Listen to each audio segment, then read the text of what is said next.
खरी देव जाणता देव जाणता देव जाणता देव जाणता आपुलिया सत्ता एकाएकी देव चतुर जाणोनी अंतर वर्ततसे देव निराळा देव निराळा देव निराळा देव निराळा आलिप्त विटाळा तुका म्हणे देव चतुर जाणोनी अंतर वर्ततसे विठ्ठला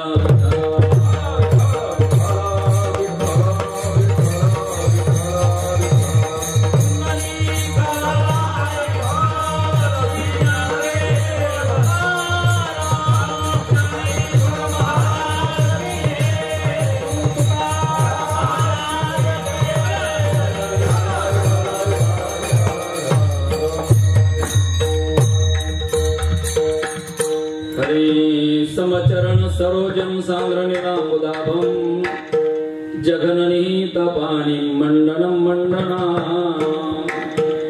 तरुण तुलसी माला कंधरम कंजनेत्रम सदय धवलहासम विठ्ठलं चिंतया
कलावत्नि ज्योद्धरार्थावतारं कलङ्काङ्कतेजोधिकामोदिवक्त्रं खलानीशवादा पुनोदारदक्षं समाधिस्तमूर्तिं भज ज्ञानदेवम् ॐ नमो ज्ञानेश्वराय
नमो सद्गुरु सच्चिदानंद रूप नमो सद्गुरु भक्त कल्याण मूर्ती नमो सद्गुरु भास्करा पूर्ण कीर्ती जयांची केली स्मरण होय सकळ विद्यांचे अधिकरण तेचे वंदो श्री चरण श्री गुरूंचे हे नमस्कारोनी आता काय माझी वाणी मानेल संतांशी रंजवो चित्तासी आपुलिया माझी वाणी तुझे वर्णी पुननाम ऐशे दे प्रेम काही कळा मस्तक हे पायावरी या वारकरी संतांच्या सेवे लागी सेवक झालो तुमच्या लागलो निज चरणा आहो स्वामी तुकया देवा यावरी न करावा अभेरो शरण शरण हनुमंता तुम्हा आलो रामदूता काय भक्तीच्या त्या वाटा मज दावा व्यासुभटा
आपुलिया सत्ता एकाएकी देव चतुर जानोनी अंतर वर्ततसे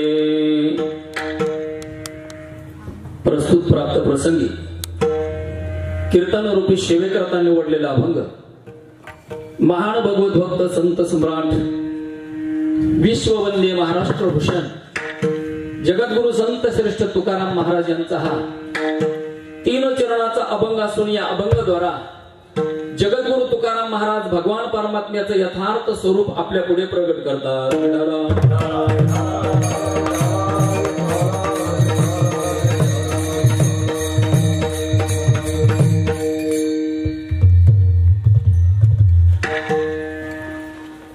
शिवेला आरंभ करण्यापूर्वी अल्पसा परिहार द्यायचा तो असा, प्रतिवर्षाप्रमाणे संपन्न होत असणारा अखंड हरिनाम सप्ताह तथा ग्रंथराज ज्ञानेश्वरी पारायण याही वर्षी भगवंताच्या कृपेने साधू संतांच्या आशीर्वादाने सर्व ग्रामस्थांच्या अनमूल्य अशा सहकार्याने नानाजी महाराज वडनेरे यांच्या आशीर्वादाने गोविंद महाराज दगड उत्तराधिकारी लोणजाई माथा ज्ञानेश्वर महाराज शिंदे यांच्या कुशल अशा मार्गदर्शनाने सालाबाद प्रमाणे याही वर्षी नामसप्ताह आनंदामध्ये आरंभ झालेला आहे। नामसप्ताहाचं औचित्य अत्यंत पवित्र असं आहे। ग्राम रक्षक ग्राम देवता बजरंगबली यांच्या जयंतीच्या निमित्ताने चालू असणारा हा प्रातिवार्षिक स्वरूपाचा नामसप्ताह आनंदामध्ये आरंभ झालेला आहे। चालू वर्षातील या नामयज्ञातील आज माझ्याकडे आलेली 3ऱ्या दिवसाची कीर्तनरूपी सेवा आहे। तुम्हा सर्व भाग्यवंतांचं दर्शन आज माझ्या जीवनामध्ये प्राप्त झालं। त्याचं कारण आज माझे गुरुबंधू गेले अनेक वर्षापासून आपल्या गावामध्ये मृदंगाची सेवा करणारे आणि खरोखरच आपल्या गावावरही त्यांचं प्रेम आणि तुमचंही त्यांच्यावर प्रेम आहे. इतक्या वर्षे महाराज गावामध्ये टिकणं जवळजवळ दुर्मिळच गोष्ट आहे. विठाला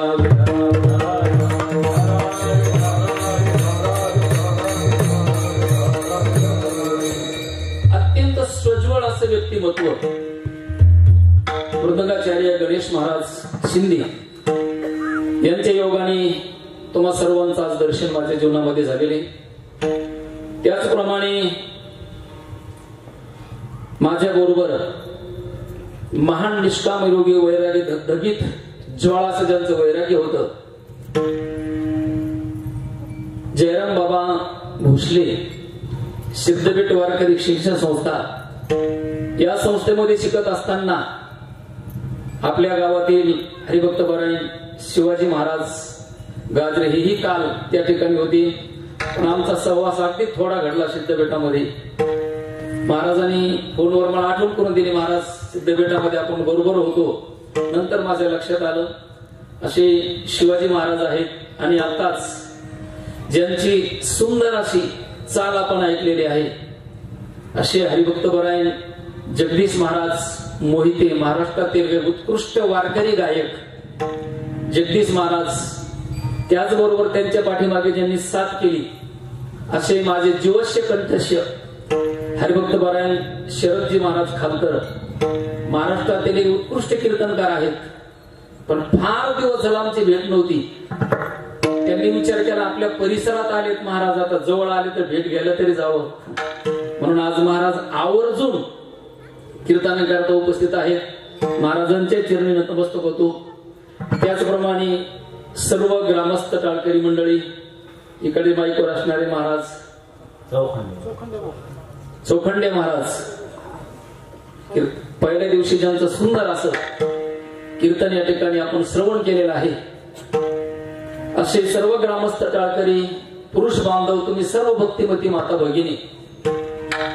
कारण गावाचं नाव जरी गाजरवाडी असेल पण असं वाटतं की फार मोठ्या एखाद्या क्षेत्रामध्ये सत्ता आहे. विठाला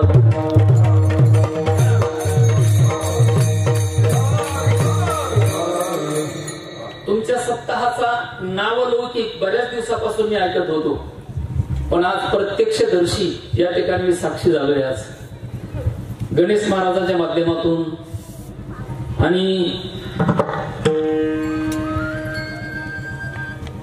गावाला अत्यंत उज्ज्वल अशी परंपरा लाभलेली वारकरी संप्रदायाची वारकरी शिक्षण संस्थेमधून जे अत्यंत वारकरी संप्रदायाचा निष्ठेने प्रचार करणारे अनेक महात्मे या ठिकाणाहून येऊन गेलेले आहेत. आपल्या सप्ताहाचे हंडविल वाचल्यानंतर माझ्या लक्षात आलंय की वारकरी संप्रदायाचं निष्ठावान गाव किती आहे. कारण जे कीर्तन तुम्ही आज या पत्रिकेमध्ये घेतलेली सर्व वारकरी संप्रदायाची उपासना करणारी मंडळी आहेत. कारण कीर्तना सतत आता अवघड झालेला असा विचार केला तर, कारण बोलून आपली वाणी खराब करायची नाहीये, पण कीर्तनाच्या बाबतीमध्ये आता दर्जा एकदम खाली आलेला आहे कीर्तनाचा. आमचे माधव बाबा मगर सांगत असत, अमूल्य आपला झोपेचा वेळ आपण बाजूला सारून या ठिकाणी येतो. कष्टाने कमावलेल्या संपत्तीचा वेळ आपण सप्ताहामध्ये करतो. तर सप्ताहामध्ये सप्ताह करत असताना योग्य विचार साधू संतांचे आपल्याला ऐकायला मिळाले पाहिजे, खरा हा उद्देश आहे. म्हणून महादेव महाराज नेहमी मगर महाराज सांगत असत, 2 तास कीर्तन कार्य घेण्याच्या पूर्वी 2 तास आपण ज्यांचं कीर्तन ऐकायचे त्याच्यापूर्वी तो महाराज 22 तास काय करतो हे अगोदर पहा आणि नंतरच कीर्तन घ्या.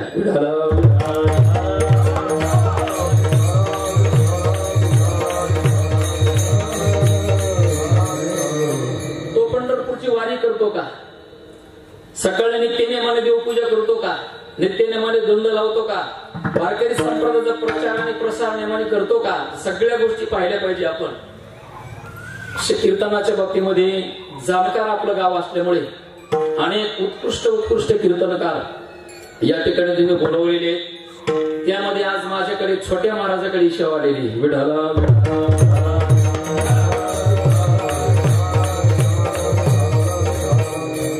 वातावरण अत्यंत पवित्र अशा प्रकारचं आहे.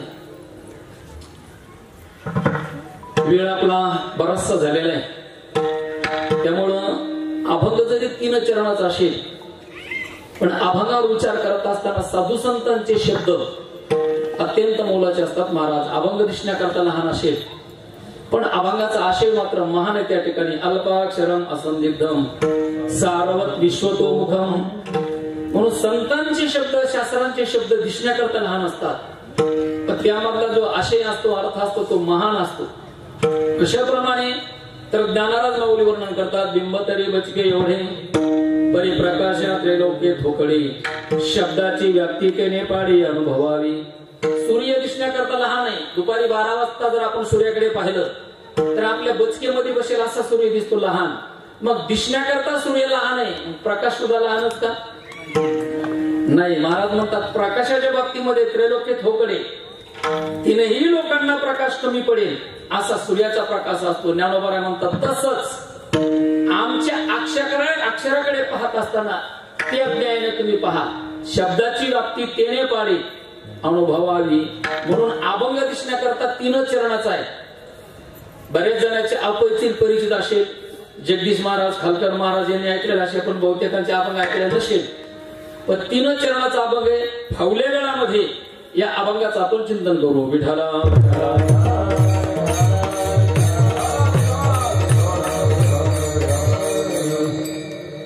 जगद्गुरु तुकाराम महाराज आजच्या अभंगामध्ये भगवान परमात्म्याचं यथार्थ स्वरूप आपल्या पुढे प्रगट करतात.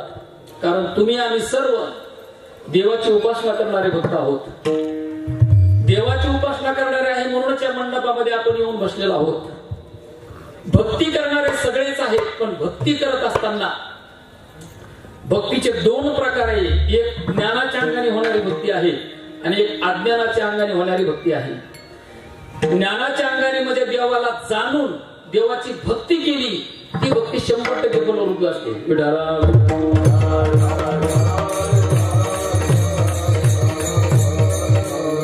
आपण भक्ती करतो, पण देव नेमका कसा आहे, त्याचं स्वरूप नेमकं काय आहे, तो किती अधिकारी आहे, किती महान आहे, विश्वाची घडामोड तो कसा करतो, या सगळ्या गोष्टीचं ज्ञान आपल्याला असणं गरजेचं आहे. म्हणून तुकाराम महाराज अत्यंत महत्वाचा देवाच्या स्वरूपाच्या परिचयाच्या अभंगामध्ये आपल्याला करून देतात. सुरुवातीला तुम्हाला शब्दशः अर्थ सांगतो. जगद्गुरु तुकाराम महाराज म्हणतात, देव जाणता आपुलिया सत्ता एकाएकी. जगद्गुरु तुकाराम महाराज म्हणतात देव अत्यंत जाणता आहे. जाणता म्हणजे सर्वज्ञ. एका जागेवर बसून विश्वामध्ये काय चाललं त्याला एका जागेवर बसून कळतं, त्याला सर्वज्ञ म्हणतात, जाणता म्हणतात. महाराज म्हणतात जसं तो जाणताय तसं एकूण एक प्राणी मात्रावर त्याचीच सत्ता आहे आणि ती सत्ता स्थापन करत असताना सत्तेने विश्व चालवण्याकरता तो अत्यंत चतुर आहे. प्रत्येकाचा अंतःकरण जाणतो आणि त्या अंतःकरणाप्रमाणे त्याच्या बरोबर त्या वर्तन करतो, असं देवाचं स्वरूप सांगतात. अजून त्याचं चातुर्य सांगत असताना महाराज म्हणतात या विश्वाची निर्मिती करत असताना तो भगवान परमात्मा मायेचा अंगीकार करतो. मायेचा अंगीकार करून ईश्वर ही पदवी उपाधी आपल्याला लावून घेतो आणि सत्व, रज आणि तम या 3 गुणांना मध्यस्थी करून त्रिगुणात्मक संपूर्ण विश्वाची निर्मिती करतो, जगाची निर्मिती करतो. सगळ्या जगामध्ये राहतो, जग निर्माण करतो, जगामध्ये राहतो. प्रत्येक जीवामध्ये तो व्याप्त आहे, राहतो. पण महाराज म्हणतात विश्व निर्माण करतो, विश्वामध्ये घाटाघाटामध्ये तो राहतो. पण त्याचे चातुर्य महत्वाचं महाराज म्हणतात सगळ्यांमध्ये राहतो, पण सगळ्यापेक्षा तो निराळा राहतो, अलिप्त राहतो, वेगळा राहतो. म्हणजे आपण केलेल्या कर्मापासून त्या सगळ्या विटाळापासून तो बाजूला राहतो. कोणामध्ये तो राहत नाही, कोणत्याही विकारामध्ये तो लिप्त होत नाही, असं त्याचे चातुर्य तुकारामाला सांगतात.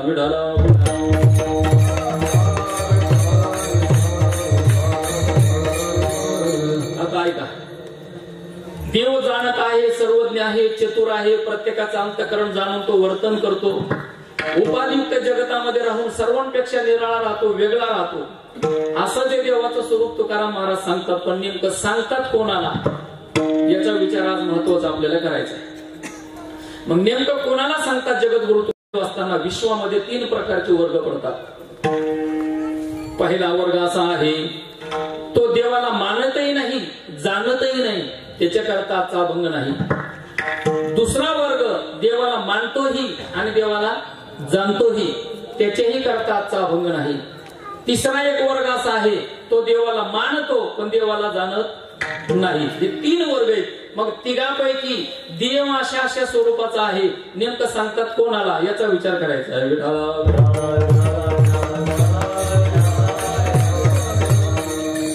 आता प्रकार लक्षात राहतील ना तुमच्या? सांगितलेले 3 आम्हाला माहिती, एकदा सांगून तुमच्या लक्षात राहत नाही. आणि खरं सांगतो तुम्हाला इमानदारीने, जर आम्ही कीर्तन सांगितलं तुम्ही जशाच्या तसं आपल्या मेमरीमध्ये रेकॉर्डिंग केलं बरं का, आम्ही कीर्तन सांगायचं तुम्ही जशाच्या तसं ध्यानात ठेवायचं, इमानदारीने सांगतो आमचा धंदा बसल्याशिवाय राहणार नाही. पण खऱ्या अर्थाने आमचं भाग्य तुम्ही ऐकतात आणि एका कानाने सोडून देतात, म्हणून आता आमचं होलसेल चालू आहे. विठाला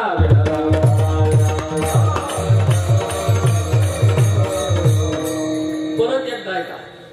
एक वर्ग देवाला मानतही नाही, जाणतही नाही, हा एक वर्ग आहे. दुसरा एक वर्ग देवाला जाणतोही, देवाला मानतोही, दुसरा वर्ग आहे. आणि तिसरा वर्ग असा आहे, देवाला मानतो पण देवाला जाणत नाही. या 3 पैकी कोणाला सांगता? चला पहिला वर्ग घ्या, जो देवाला मानतही नाही आणि देवाला जाणतही नाही. जगद्गुरु तुकाराम महाराज त्याला आज देव कसा आहे सांगतही नाही. का सांगत नाही बरं? कारण मुळामध्ये जे सांगायचंय ते त्याला मान्य पाहिजे ना.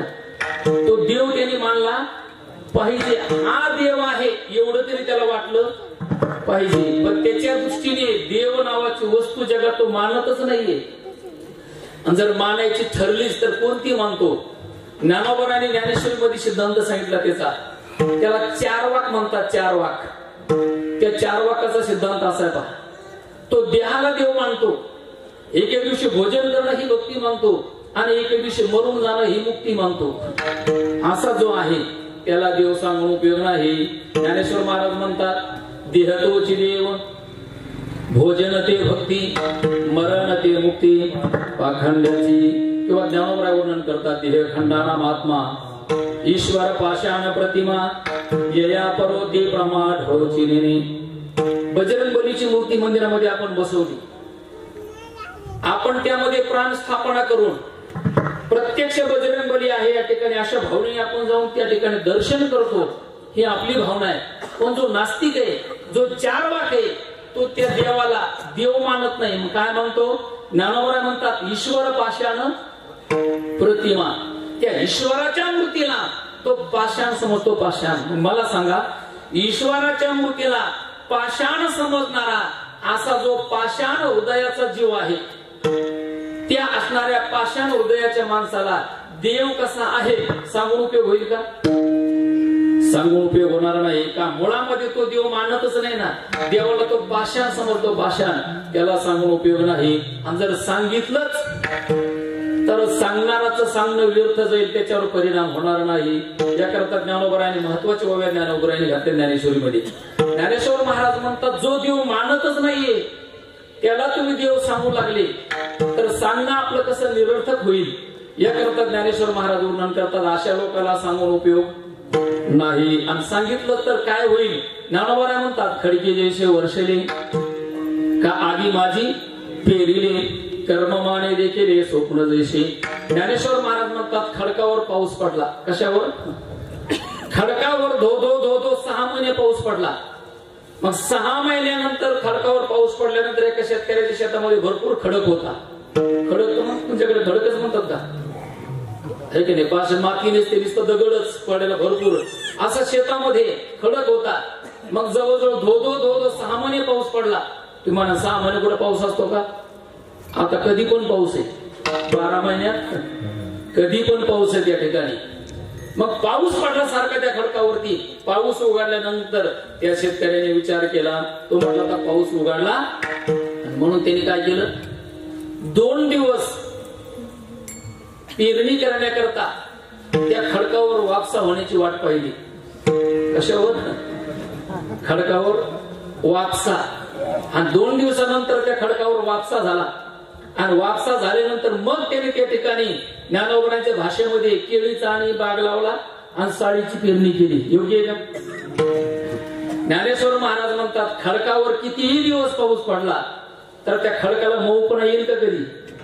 त्या खडकावर कितीही आपण चांगल्या प्रतीचं बियाणं पेरलं तरी उगवणार नाही. मग ज्ञानोबरा म्हणतात, खडकी जैसे वर्षले, म्हणजे खडकावर पाऊस पडणं निरर्थक. दुसरं उदाहरण देतात, आगी माझी पेरिले, अग्नीमध्ये पेरणी केली, किती दिवसांनी अंकुर येईल? अग्नीमध्ये पेरणी केल्यानंतर कधीच त्या बीजाला अंकुर येणार नाही का? जगद्गुरु तुकाराम महाराज म्हणतात, अग्नी आणि बीज दोघांचा संबंध आला की त्या बीजाची लाही तयार होती. आणि एकदा लाही तयार झाली की ती परत आपल्या जीवनामध्ये अंकुर देशाला कायम स्वरूपी मुक्ती.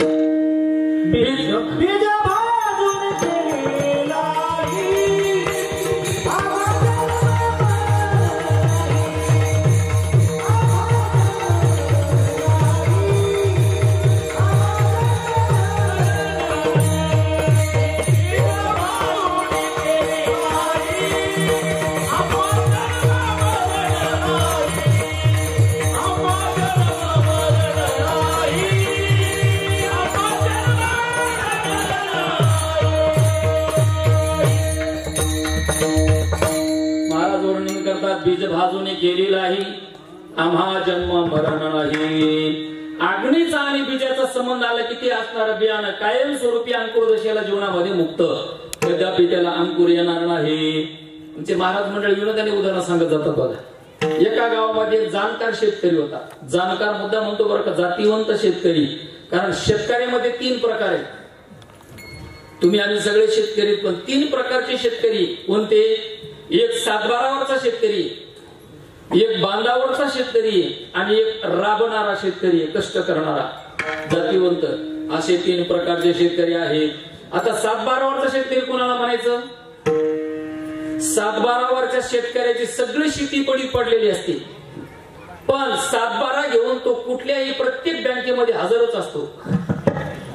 7-12 घ्यायचे बँकेत कर्ज काढायला प्रत्येक बँका शोधित फिरायचं, याला म्हणतात 7-12 शेतकरी. शेती सगळी पडी. दुसरा शेतकरी बांधावरचा.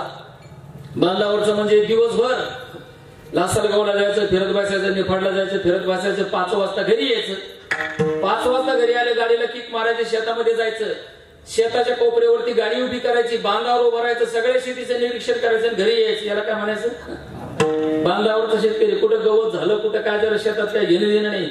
डोळ्याने बांधावर भरून शेती पातून घरी येतो, याला बांधावरचा शेतकरी म्हणतात. पण तिसरा शेतकरी ना, त्याला जातीवंत शेतकरी म्हणतात. जातीवंत म्हणजे राबणारा, प्रत्येक झाडाचं निरीक्षण करणारा. कोणत्या झाडाला काय रोग झालाय, नेमकी कोणती फवारणी करायची, रोज जाऊन पाहतो, त्याला जाणकार शेतकरी म्हणतात. आता नेमका जातीवंत शेतकरी कोण? तर जातीवंत शेतकऱ्याचं लक्षण जगद्गुरु तुकाराम महाराजांनी गाथ्यामध्ये वर्णन केलेले बघा. जगद्गुरु तुकाराम महाराज म्हणतात,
मळे झाकोणिया करीती पेरणी कुणबियाची वाणी लवलाही.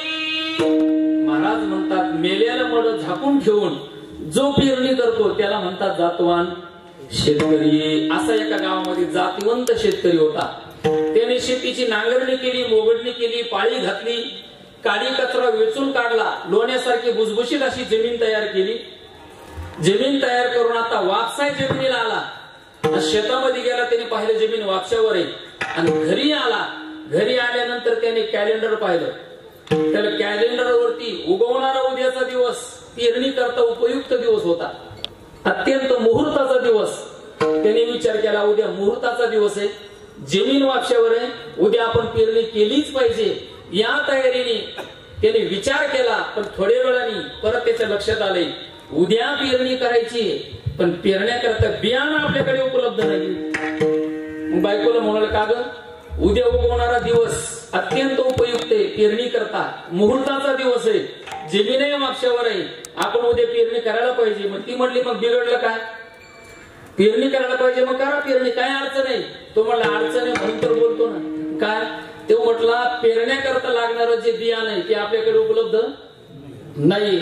बरं निफाडवरून असे करून जाऊन आणायचं म्हणलं तर दिवस जाणार, मुहूर्त टळणार. पण ती बाई शिकलेली होती, हुशार होती. ती म्हटली हो तुम्हाला जरी संसार करायची अक्कल नसेल पण मला चांगली, कारण मी शिकलेली आहे.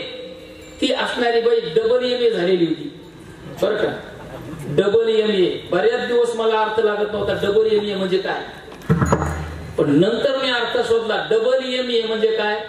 डबल MA म्हणजे एका यमाला न जाणारी. तिला काय म्हणायचं, डबल MA म्हणजे दोघ जण MA मला घेऊन जा. ती म्हटली अहो मी काय साधी शिकलेली नाही. मग डबल MA झालेली आहे. पुढच्या वर्षाची तयारी मी आधीच करते संसाराची, काळजी करू नका. उद्या सकाळी तुम्ही लवकर आंघोळ करा आणि पेरण्या करता जा. तो म्हटला बियाणं. ती म्हटली खळं ज्या वेळेला आपलं प्रत्येक झालं त्या खळ्याच्या वेळेला प्रत्येक आपल्या शेतीचा अंदाज बांधून मी बियाणं सगळं गाडग्यामध्ये भरून ठेवलेले. आपल्याला मूग किती लागणार आहे, तूर किती लागणार आहे, एक नाही ज्वारी किती लागणार आहे, गहू किती लागणार आहे, सगळं बियाणं मी भरून ठेवलं गाडग्यात. काळजी करू नका, उद्या लवकर आंघोळ करा आणि पेरायला जा सकाळी सकाळी. तो म्हणला बरोबर. त्याला आनंद झाला. तो आथरुणात जाऊन झोपला. झोपल्यानंतर थोड्या वेळाने त्याला थोडी अशी ट्यूब पेटली त्याची बरं का. म्हणजे त्याला करण लागलं डोक्यामध्ये. तो म्हटला बायको म्हणती खळ्याच्या वेळेला गाडग्यामध्ये बियाणं भरून ठेवलंय, पण त्यावर आता 8 महिन्याचा कालावधी उलटलाय. मग त्याला शंका आली. तो म्हटलं हे बियाणं तर किड्याने खाऊन टाकलं असेल, सोनकिड्याने, आणि जर सोनकिड्याने बियाणं खाल्लं तर ते उगवणार नाही. शंका आली. तो उठला. बायकोला म्हणला का ग तू म्हणतेस बियाणं गाडग्यात भरून ठेवलं, पण मला शंका आहे. म्हटले काय, गाडग्यात भरून ठेवलेलं बियाणं त्यावर 8 महिन्याचा कालावधी गेलाय. मला तर वाटतं त्या सोनकिड्याने सगळं बियाणं खाऊन टाकलं असेल आणि ते आता उगवणार कसं. ती म्हटली हो मी उगत डबल MA झालेली नाही, शिकलेली मी, साधी शाणी नाही, मी 150 बाई आहे, सगळी तयारी करून ठेवली, काळजी करू नका. किडे बियाणं खाऊ शकत नाही म्हटली. तो म्हटलं कसं काय. ती म्हटली मी एक युक्ती केली. युक्ती. तो म्हटलं काय युक्ती केली. तो म्हटलं या गाडग्यात भरल्या बियाण्याला एका सुद्धा बियाण्याला किडा लागणार नाही, अशी युक्ती केली. म्हटलं काय युक्ती केली. त्या बाईने सांगितलं, भूषणाने सांगितलं. ती म्हटली अहो प्रत्येक बियाणं गाडग्यात भरत असताना मी प्रत्येक बियाणं अगोदर भाजून घेतलं आणि नंतर गाडग्यात भरलं. आता ते उगवेल ना. मला सांगा भाजल्यानं बियाणं जर उगू शकत नाही. इथे तर नामोबरा म्हणतात आगी माझी पेरिले. अग्नीमध्ये पेरणी केली नामोबरा म्हणतात कदापि अंकुर येणार नाही. म्हणजे खडकावर पाऊस पडणं निरर्थक, अग्नीमध्ये पेरणी करणं निरर्थक. बरं जाऊ द्या, समुद्रावर पाऊस पडणं सार्थक का निरर्थक. वृथा वृष्टी समुद्रेशु वृथा तृप्तेषु भोजनम. समुद्रावर पाऊस पडणं निरर्थक. एखाद्याला खाऊन खाऊन आजीर्ण झाले, आजीर्ण झाले म्हणजे करपट ढेकर सुरू झाले, जवळ कोणी बसायला तयार नाही, असं आजीर्ण झालं आणि त्या माणसाला जेवणाचा आग्रह करू लागले. योग्य का. म्हणजे वृथा तृप्तस्य भोजनम. जेवलेल्याच माणसाला जेवणाचा आग्रह करणं कसं आहे, निरर्थक आहे, त्याचा उपयोग नाही. म्हणून जसं ही गोष्टी येत ना काही काही या ठिकाणी म्हणतात की शास्त्रामध्ये अशा बऱ्याचशा गोष्टी सांगितलेल्या. अशा माणसाला ज्ञान सांगणं म्हणजे कसे निरर्थक आहे. नाथ महाराज वर्णन करतात. जगद्गुरु तुकोबरायांच्या आणखीन प्रमाणे जगद्गुरु तुकोबराय म्हणतात असे जे अविश्वासी लोक आहेत या लोकांना आम्ही फार खाल शिकवत बसलो नाही.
क्रोधिया विश्वासी त्याशी बोधकायचा व्यर्थ आपुले वाचा शिनवू नये. उलट आपल्या वाचेला शिन होईल त्याला तर परिणाम काय होणार नाही. किंवा खळाची संगती उपयोगासी नये आपण अपाय त्याचे संगे.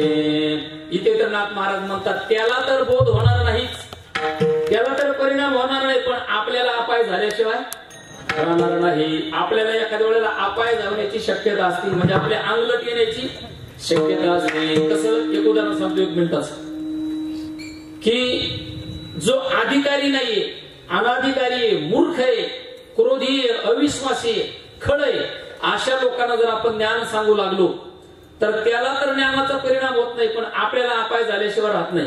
कसं याकरता एक उदाहरण सांगितलं. एक खरुताई बघा, चिमणी, तिला काही भागात गवळण म्हणतात, काही भागात तिला सुगरण म्हणतात, आपण चिमणी म्हणून सर असेल. ती चिमणी एखाद्या सुंदर अशा झाडावर, विहिरीवर झाड असतं, बरं तिची बुद्धिमत्ता एवढी आहे, विहिरीवर झाड उगवतं, जी विहिरी झाडाची फांदी पाण्यावर गेलेली शक्यतो त्या असणाऱ्या फांदीवरती ती घरटा तयार करते, सुंदर ती असणारी गवळण चिमणी. ती घरटा एक एक गवताची काडी गोळा करते, सुंदर असं घर बनवते. बरं इतकं सुंदर ती घर बनवते, जगातला कुठलाही इंजिनियर जरी आणला तरी त्या चिमणीची बरोबरी करू शकत. कोणत्याच इंजिनियरचं डोकं चिमणीच्या डोकं घरट्या करता खोप्या करता लागू शकत नाही. स्वतः ती इंजिनियर स्वतःच असते, लेबरचं काम ती स्वतःच करते. मास्टर प्लॅन, इंजिनियर प्लॅनिंग काय असतो ती सगळं तिचाच, दुसऱ्याची गरज तिला कोणाची नाही. आणि स्वतःच्या हिमतीवर एक एक गवताची काडी गोळा करून इतकं सुंदर घर बनवते. बरं तिची बुद्धिमत्ता अजून पहा, किती बुद्धिमान चिमणी येते.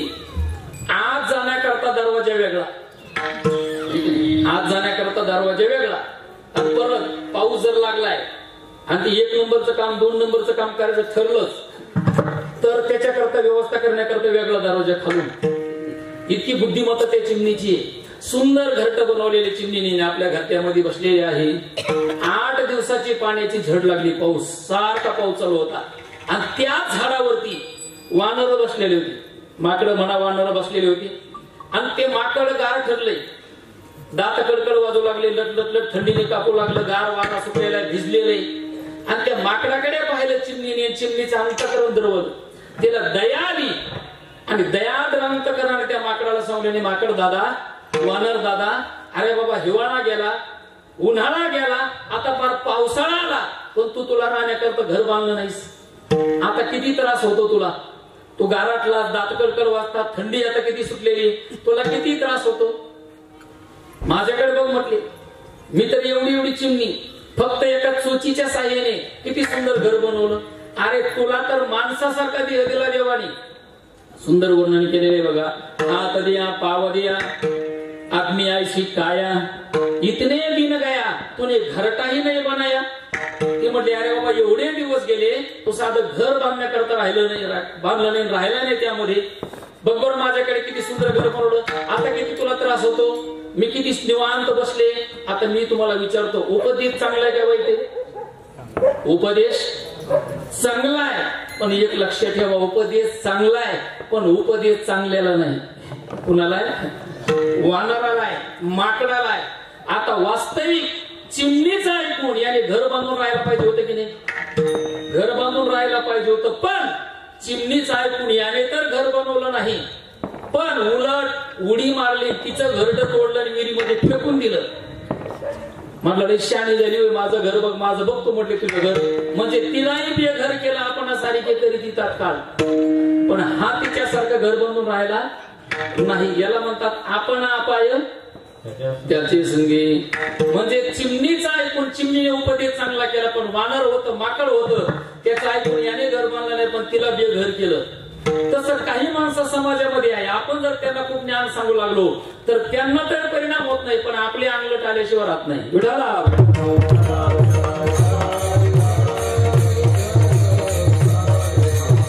मला आता 1 मिनिटाचे एकच उदाहरण सांगतो ना, भाग संपवतो.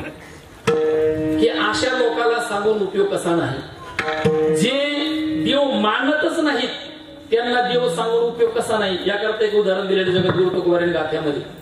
जगद्गुरु तुकाराम महाराज म्हणतात एक सुंदर प्रमाणे, महाराज म्हणतात एका बाईला दिवाळीच्या सणाला मोराळी नेण्याकरता आला होता आणि त्याला माहेराला जायचं होतं दिवाळीच्या सणाला. आणि महिला मंडळाची एक कौतुक आहे बघा करण्यासारखं. कोणतं? ज्या वेळेला माहेराला जायचं असतं त्यावेळेला कुठल्या एखाद्या बाईला उठावं लागतं का? सकाळची गाडी हुकेल नाही, माहेराला जायचं सकाळची गाडी हुकेल बरं का, लवकर उठा सांगायची गरज नाही की झोपतच नाही रात्रभर. माहेराला जायचं म्हटलं की बरं, आणि तिकडून यायचं म्हटलं इकडं सासरला माहेरून यायचं म्हटलं की आपण गाठ बांधून चालायचं. सकाळची पहिली गाडी हुकणार म्हणजे मग त्या बाईला माहेराला जायचं होतं. माहेराला जायचं असल्यामुळे ती सकाळी रात्रभर ती अशी तळमळ करायची. पहाटे 3 वाजताच उठली, घरचे काम सगळे आटोपले. काम आटोपल्यानंतर तिला वाटलं चला घरामध्ये पाणी कमी आहे, जरा जाता जाता 4-2 घागरी रांजणामध्ये पाणी आणून टाकू आणि मग माहेराला जाऊ, अशा विचाराने. जुन्या काळ होता, जुन्या काळामध्ये नळी योजना नव्हती, पाण्याच्या टाक्या नव्हत्या, काय नव्हत्या. जुन्या काळामध्ये बाटली घेणे, बकेट घेणे, विहिरीवर आडावर घागर घेऊन जाणं, पाणी भरून आणणं. मग ती उठली बघा, पण उठत असताना तुकाराम महाराज म्हणतात की पहाटे पहाटे उठली, तांबडं फुटतात. म्हणजे अंधार बी नाही आणि उजडलेलं नाही, बरोबर दिसत पण नव्हतं आणि अंधार पण आती नव्हता. अशा अंधारामध्ये थोड्या सकाळी पहाटे पहाटे ती जवळच मळा होता, त्या मळ्यामध्ये पाणी भरण्याकरता गेली. पण तिला माहेराला जायची घाई असल्यामुळे, काम पटापट वाटायची घाई असल्यामुळे तुकाराम महाराज म्हणतात ती बाई विहिरीजवळ गेली आणि कमरेवरची घागर खाली ठेवत असताना अनावधानाने असं झालं, त्या घागरीचं तोंड झालं खाली आणि बुड झालं वरती. मग तोंड खाली झालं, बुड वरती झालं. मग ती बाई काय करू लागली? तुकाराम महाराज म्हणतात ती विहिरीवर पाणी, विहिरीमध्ये बकेट सोडी, बकेट भरून काढली, घागरीवर ओतली. 2-3 बकेट मध्ये घागर भरत होती. तिने 5-6 बकेट होत्या तरी घागर भरत नाही. तिला वाटलं जाऊ दे, अंधारात काही इकडे तिकडे पडला असेल बाजूला. परत तिने 5-10 बादल्या ओढून काढल्या विहिरीमधून आणि त्या घागरी होत्या तरी घागर भरत नाही. तुकाराम महाराज म्हणतात बाई 5-10च नाही, आता तू पाणी त्या घागरीवर ओतून ओतून मेलीस तरी घागर भरणार नाही. का भरणार नाही बरं? घागर कशी पालथी ना. जुने जे लोक आहेत ना, जुने माणसं म्हातारे, काही जुन्या लोकांनी जे म्हणी पाडलेले आहेत ते सार्थ म्हणी आहेत महाराज. पण आताचे बावळत काढते म्हाताऱ्याला बावळटत काढतात. पण जुने माणसं ते उगाच म्हणी पडलेले नाहीत, सार्थ म्हणी असतात. जुने माणसं असतात बघा, एखाद्या गावातील घरातील मुलगा बावळट असेल, त्याला बऱ्याच वेळा सांगतात बाबा सकाळी उठलं पाहिजे, देवपूजा केली पाहिजे, ज्ञानेश्वरी वाचली पाहिजे, गंध लावला पाहिजे, देवाच्या दर्शनाला गेलं पाहिजे. असा तो आजोबा चांगलं शिकवतो मुलाला, पण मुलगा काय ऐकत नाही. मुलगा निस्ता धिंगाणा करायचा घरी सारखा. एक वेळा पाहुणे आले आणि मुलाच्या त्या ठिकाणी चालू होता खोड्या. मुलगा काय धिंगाणा करू लागला. ते म्हणलं मुलगा जरा बावळट दिसते, म्हटलं काय करावं. याला 2 वर्षापासून शिकवतय, कितीही शिकवलं सांगितलं पण शेवटी पालत्या घड्यावर, असं म्हणतात का जुन्या माणसं, कितीही सांगा पण पालत्या घड्यावर पाणी. म्हणजे सार्थ म्हणे पालथ्या घागरीवरती पाणी टाकल्यानंतर किती दिवसांनी घागर भरेल? तुकाराम महाराज म्हणतात पालथी घागरी रिचविता जळ म्हणजे पालथ्या घागरीवर कितीही पाणी टाकलं तर घागर भरत नाही. आता तुकाराम महाराजाप्रमाणे दिला आता सिद्धांत आहे का? तसं देवाविषयी धर्माविषयी ज्याचं अंतकरणच पालथ झालेले, बर का, लक्ष देऊन ऐका, ज्याचं अंतकरणच पालथ झालेले. मग मी तुम्हाला असं विचारतो, पालथ्या झालेल्या अंतकरणावरती ब्रह्मज्ञानाचं किती पाणी ओतल्यानंतर त्या अंतकरणावर परिणाम होईल? जसं पालथ्या घागरीवर कितीही पाणी ओतलं तर घागर भरत नाही, तसं आस्थेच्या बाबतीमध्ये, देवाच्या बाबतीमध्ये ज्याचं अंतकरणच पालथे, मग त्या पालथ्या अंतकरणावर कितीही उपदेशाचं ब्रह्मज्ञानाचं पाणी ओतलं तरी त्या अंतकरणावर कवडीचा परिणाम होणार नाही. म्हणून असं जे पालथ्या अंतकरणाचे माणसं आहेत, देवाच्या बाबतीत क्रोधी आहेत, अविश्वासी आहेत, खळ आहेत, अशा लोकांना कितीही उपदेश केला तरी त्यांच्यावर काही परिणाम होणार नाही. म्हणून तुकाराम महाराज म्हणतात, जे मुळात देव मानतच नाही ते जाण्याच्या भानगडीत पडतीलच कशाला. म्हणून तुकाराम महाराज यांना देव सांगत नाही का? सांगण्याकरता त्याला मान्य पाहिजे, देव असावा, त्याची आस्था पाहिजे, जाणण्याकरता तिची तळमळ पाहिजे. मुळामध्ये जो मानतच नाही तो जाणण्याच्या भानगडीत पडत नाही. म्हणून जो मानत नाही, जाणत नाही, तुकाराम महाराज देव कसा आहे आजच्या अभंगात त्याला सांगत नाही. विठाला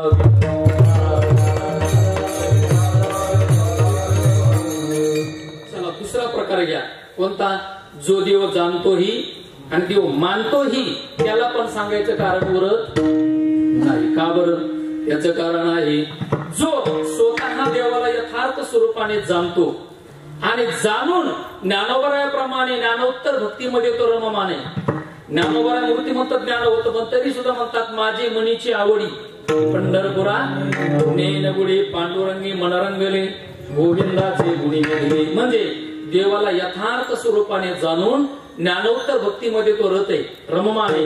म्हणजे हो जाणतोही आणि देवाची युक्त ज्ञानोत्तर भक्ती करतो, म्हणजे मानतोही. त्याला परत देव कसा सांगायची गरज का? कारण जे सांगायचे त्याने जाणलेले. जेला कळते. समजा तुमचं गाव आहे गाजरवाडी, या गाजरवाडीमध्ये काका तुमचं वय किती आता सध्या सरासरी?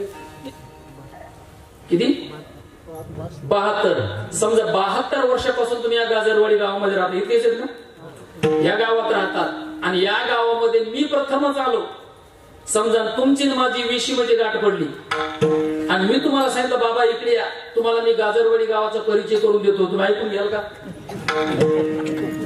तुम्ही म्हणाल महाराज तुम्ही आजच आले. या गाजरवाडी गावातील प्रत्येक घराचा नाही, प्रत्येक माणसाचा मला जवळून परिचय. एक ना एक माणूस मी सगळ्या गावातला जाणलेला आहे. का? तो कोणाच्या गाडीत फिरतो, कोणाचे पैसे घेतो, कोणाचे भजे खातो, कोणाचे बटन दाबतो, मला विचारून घ्या. म्हणजे गावातील प्रत्येक तुम्हाला माझ्यापेक्षा 100 पटीने गावाचं ज्ञान आहे. मग ज्याला या गावाचं पूर्णत्वाने ज्ञान आहे त्याबद्दल परत मी त्यांना ज्ञान करून द्यायची गरज आहे का?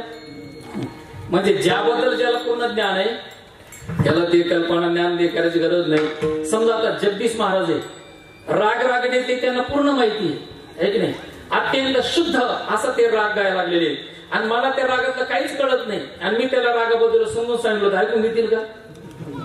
हो महाराज तुमचा सोरच लागत नाही, मला शिकवायला लागले तुम्ही. कारण मी यामध्ये आता 20 वर्षे घातली आहेत. कशात? गायनी क्षेत्रामध्ये 20 वर्षे मी घासतोय. मला तुम्ही सांगायला लागले तुम्हाला याच्यात काही कळतं का? अक्कल आहे का? म्हणजे ऐकून घेणार नाही. ज्याबद्दल ज्याला ज्ञान आहे त्याबद्दल ज्ञान करून द्यायची गरज हे नाहीच कळलं. जाऊ दे, एखादा आचारी अगदी जिल्ह्यामध्ये गाजलेला आचारी आणि एखाद्या गावामध्ये मोठा कार्यक्रम आहे आणि त्या गावामध्ये आचार्य आला, 50,000 लोकांचा स्वयंपाक केला. लोक एवढे वाह काय स्वयंपाक आहे म्हणून लोक फुरक्या मारून जेवू लागले. मीठ मागायची पाळी येऊ दिली नाही, इतका सुंदर स्वयंपाक केला आणि लोक आनंदाने जेवतात. तेवढे ते आजीबाईला काय हुकी आणि काय माहित, आजीबाई मध्ये उठली, आचार्य बा इकडे या म्हटले. तो म्हणला काय आजी? काय नाही म्हटले, मी तुम्हाला पिठलं करायचं शिकवते. ऐकून घेऊ किती? तो म्हणले आजी तुला काय अक्कल आहे का? अगं 50,000 लोकांचा स्वयंपाक बिनचूक करतो, मीठ मागायची पाळी येऊ देत नाही आणि तू मला पिठलं करायचं शिकवते, तुला अक्कल आहे का? म्हणजे तू ऐकून घेणार. ज्याबद्दल त्याला पूर्ण ज्ञान आहे त्याबद्दल ज्ञान करून द्यायची गरज नाही. कसं? तर जसं गीतेमध्ये भगवान परमात्मा अर्जुनाला सांगत असताना म्हणतात तत्वमान तत्वतो ज्ञात्वा विशदे तदनंतरम किंवा ज्ञातम दृष्टूंच तत्वेन प्रविष्टूंच परंतप. माझ्या ज्ञानी भक्तांनी अर्जुना मला कसं जाणलं. भगवान म्हणतात तत्वमान तत्वतो ज्ञात्वा म्हणजे मला तत्वाच्या दृष्टीने ज्याने आहे तसा यथार्थ स्वरूपाने ज्या ज्ञानी भक्तांनी मला जाणलं. एवढंच नाही, मला पाहून माझ्यामध्ये येऊन मिळाले. आता त्यांना परत देव कसा आहे सांगायची गरज आहे का? नाही. म्हणजे ज्याबद्दल ज्याला पूर्ण ज्ञान आहे त्याबद्दल परत ज्ञान करून द्यायची गरज नाही. म्हणून जे देवाला जाणतातही आणि मानतातही त्यांनाही तुकाराम महाराज आजच्या भागामध्ये सांगत नाही विठ्ठला.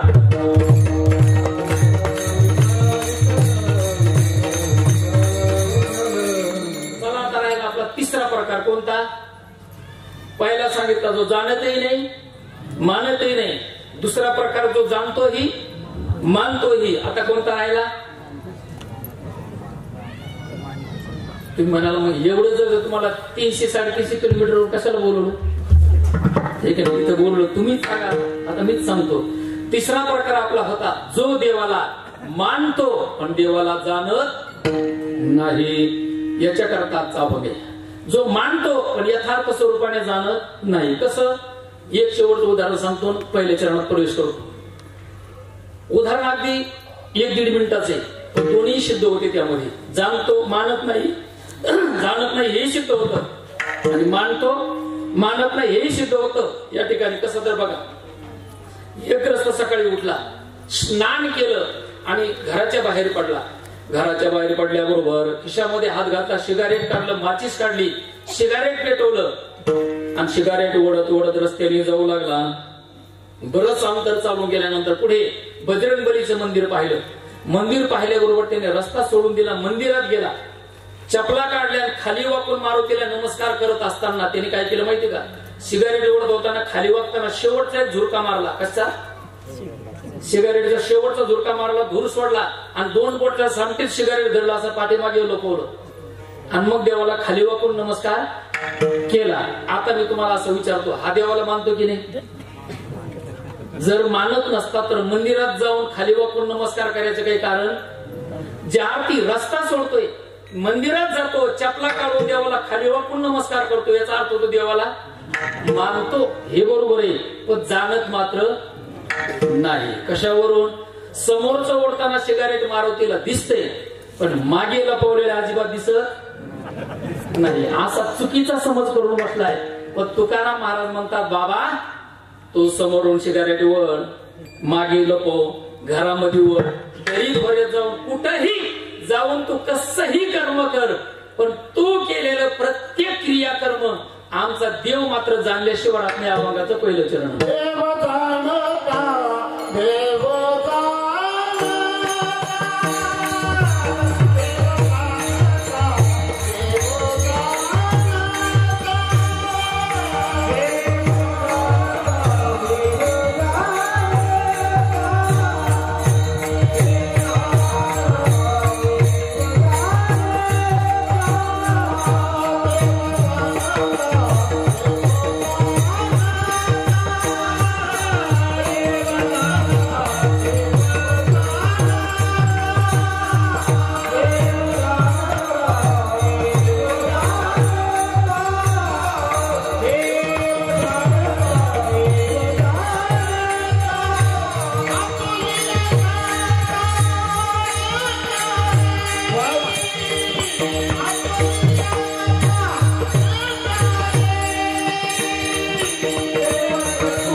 शिवाजी महाराज जगद्गुरु तुकाराम म्हणतात बाबा तू कुठेही जाऊन कसंही कर्म कर, आमचा देव जाणल्याशिवाय राहत नाही. देवाला एका जागेवर बसून सगळ्या जगात काय चाललं कळतंय. तू तुम्ही काय करतात हे त्याला सांगायची गरज नाही. तुकाराम महाराज म्हणतात त्याला मिस कॉल द्यायची गरज नाही, पत्र पाठवायची गरज नाही, परिहार द्यायची गरज नाही. उलट न सांगता त्याला सगळं कळतं. सांगता तुम्हाला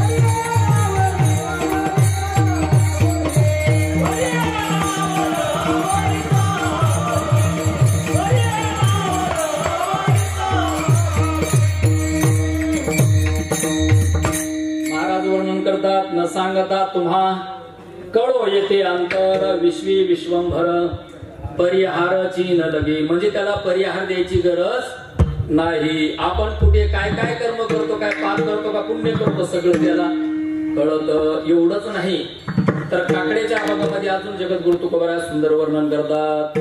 न सांगता तो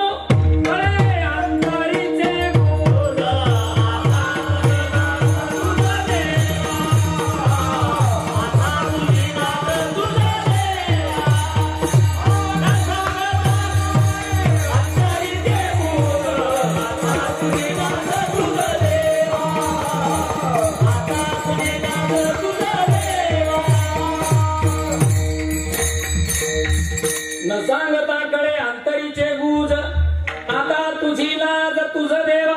तुकाराम महाराज म्हणतात न सांगता त्याला सगळं कळतं. म्हणून तुकाराम महाराज म्हणतात देव जाणता, देव जाणता. महाराज म्हणतात तो जाणता आहे. जाणता म्हणजे सर्वज्ञ. आता किती जाणताय जरा लक्ष देऊन एक अत्यंत महत्वाचं उदाहरण आहे. एक आश्रमामध्ये गुरुजी विद्यार्थ्यांना अध्यात्माचा पाठ शिकवत होते. विचारसागर, पंचीकरण असे जे ग्रंथ आहेत अध्यात्मातले, या ग्रंथाचा पाठ शिकवत होते. आणि त्या असणाऱ्या विद्यार्थ्यांमध्ये एक जरा मंद बुद्धीचा विद्यार्थी होता, ढ वर्गातला. म्हणजे त्याला पाठांतर होत नव्हतं, काही गोष्टी लक्षात राहत नव्हत्या, पण गुरुजींच्या शब्दावर मात्र 100% विश्वास होता. एके दिवशी सकाळी सगळे विद्यार्थी पाठाला येऊन बसले, पण तो जरा मंद बुद्धीचा विद्यार्थी होता ना. तो सकाळी उठला आणि गुरुजींचे स्वामीजींचे कपडे भरपूर पडले होते म्हणून त्याने कपडे घेतले, गंगेवर धुण्याकरता गेला. जास्त कपडे असल्यामुळे त्याला धुवून येण्याकरता वेळ लागला. 7 वाजता चालू होणारा रोजचा क्लास पाठ 7:30 वाजले तरी पाठ चालू होत नाही. बाकीचे विद्यार्थी म्हटले, ओ गुरुजी, स्वामी चालू करा ना पाठ. स्वामी म्हटले, श्यामू अजून दिसत नाही. श्यामू आला की आपण पाठ चालू करू. बाकीचे सगळे हसायला लागले. काय ते म्हटले, गुरुजी आता तुमचे काय बुद्धीची अक्कल काय आम्हाला कळायला तयार नाही का? आहो त्या श्यामूला काय कळतो विचार सागर. तो आला काय न आला काय, पंक्ती झोड्या येतो निसता. त्याला कुठं पाठांतर होतं, त्याला काय कळतं. हिरवा लागले, सगळे हसायला लागले, टिंगल उडू लागले त्या श्यामूची. पण श्यामूचा अधिकार गुरुजीला माहिती होता. गुरुजी म्हटले तुम्ही काही म्हटले तरी श्यामू आल्याशिवाय पाठ चालू होणार नाही. 7:45 वाजता तो श्यामू आला. गुरुजीचे कपडे सुकायला टाकले, सगळ्याच्या पाठीमागे येऊन बसला आणि श्यामू बसल्याबरोबर गुरुजीने सुरुवात केली, मंगल केलं, पाठ सुरू झाला. आणि 1 तास पर्यंत ब्रह्मसत्ता कशी व्यापून आहे, ब्रह्मसत्ता कशी जाणतीये, तो कसा सर्वज्ञ, याबद्दल 1 तास भगवान परमात्म्याच्या स्वरूपाचं वर्णन केलं, तो जाणता कसा आहे म्हणून. आणि शेवटी पाठ संपला. आता विद्यार्थी उठणार, तेवढ्यामध्ये गुरुजी म्हटले थांबा, कुणी उठू नका, बसा जागेवर. मग गुरुजीने काय केलं, आपल्या खिशातून 25 रुपये काढले, एका विद्यार्थ्याकडे दिले. त्याने म्हटलं मार्केटला जा, 25 रुपयाचे 25 आंबे घेऊन ये. सगळे विद्यार्थ्यांनी एक आंबा खायला द्यायचा. सगळ्यांना आनंद झाला. एक विद्यार्थी गेला, 25 आंबे घेऊन आला.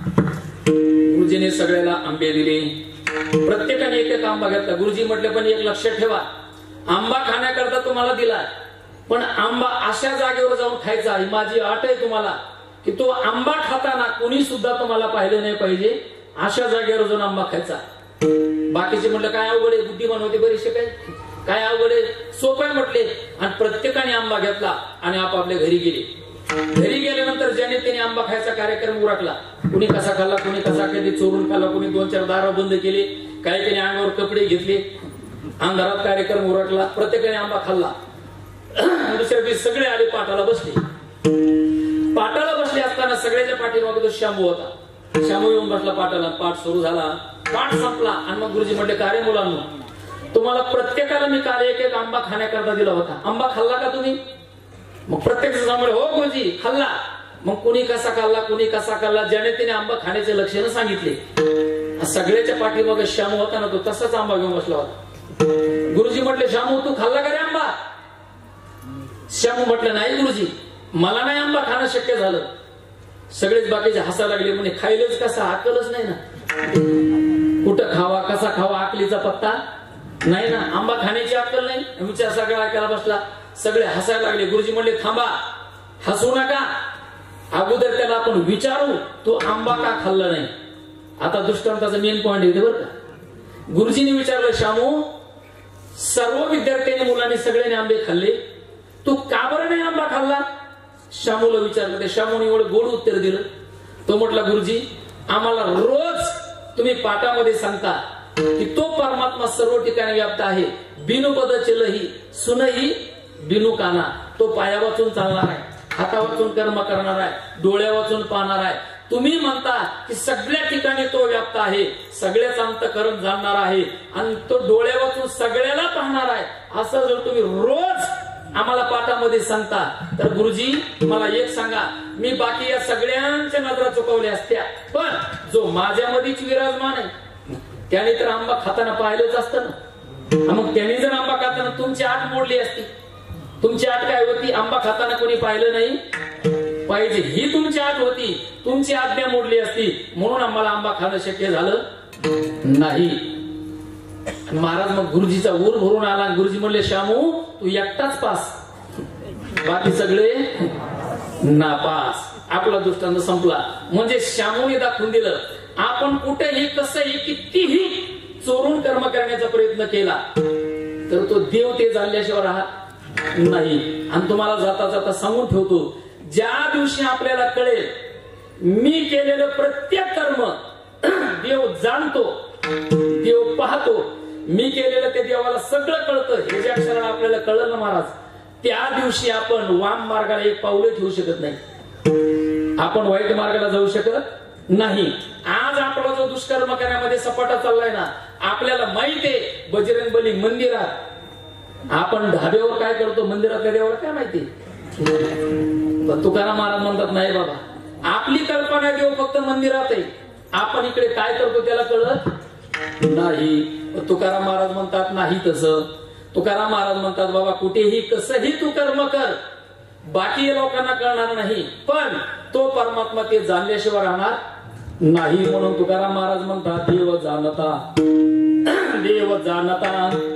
आणि तुकाराम महाराज म्हणतात, जसा तो जाणताय ना, तसं एकूण एक प्राणी मात्रावर त्याचीच सत्ता आहे. आपुलिया सत्ता एकाएकी. आता इथेच पहा तुम्ही, मी बोलण्याचं काम करतो कोणाच्या सत्तेने? त्याच्या सत्तेने. गणेश महाराज सुंदर मृदंग वाजवतो, कोणाच्या सत्तेने? जगदीश महाराज सुंदर प्रमाण या ठिकाणी म्हणतात. शिवाजी महाराज, खालकर महाराज, चोखंडे महाराज सुंदर प्रमाण म्हणतात, ते कोणाच्या सत्तेने? बाकीचे सगळे टाळा वाजवतात, कोणाच्या सत्तेने? तुम्ही सुंदर ऐकतात, कोणाच्या सत्तेने? ती पाठीमाग आजीबाई डुकल्या घेते, ती पण नाही घेत कोणी इकडे बा माझ्याकडे, म्हणलो आपलं सहज. पण डुकल्या घेणं सुद्धा कोणाच्या सत्तेने? त्याच्या सत्तेने आहे.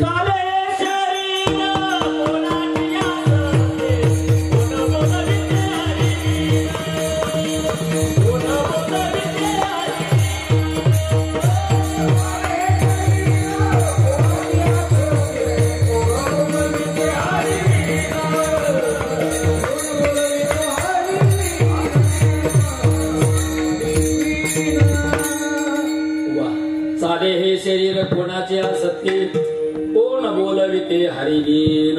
एक जणांनी प्रमाण ऐकलं महाराज होतो, बडो महाराज कशाला कीर्तनकार झाले तुम्ही, तुम्हाला एवढं कळत नाही का चालेल शरीर कोणाचे सत्य? अहो चालेल शरीर पायाचे सत्य. शरीर पायाने चालते की नाही का हाताने चालते?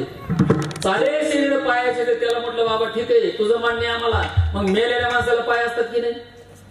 मेलेला एखादा मनुष्य म्हणला का मेले झाड आहे जरा 1.5 क्विंटलचा, एवढं वजन तुम्हाला झेपणार नाही, तुम्ही काय करा सगळे मशानात पुढं व्हा, मी मागे बायपासने येतो, असं म्हटलं का एखादा? नाही. तुकाराम महाराज म्हणतात बाबा हे सगळं चालणं बोलणं कोणाचं सत्तेने, वृक्षाची पानं हले त्याची सत्ता आणि राहिली मग गोटे. आता शेवटचं एकच प्रमाण देतो, हा सिद्धांत संबोधतो कोणता? तुकाराम महाराज म्हणतात सूर्याच्या ठिकाणी प्रकाश तो कोणाचा आहे? माझा. वेद बोलतो तो कोणाच्या सत्तेने? माझ्या. महाराज म्हणतात सगळे जे देवाधिक आहे प्रत्येक जण क्रिया करतात ते फक्त माझ्या सत्तेने. तुझ्या सत्तेने वेदाची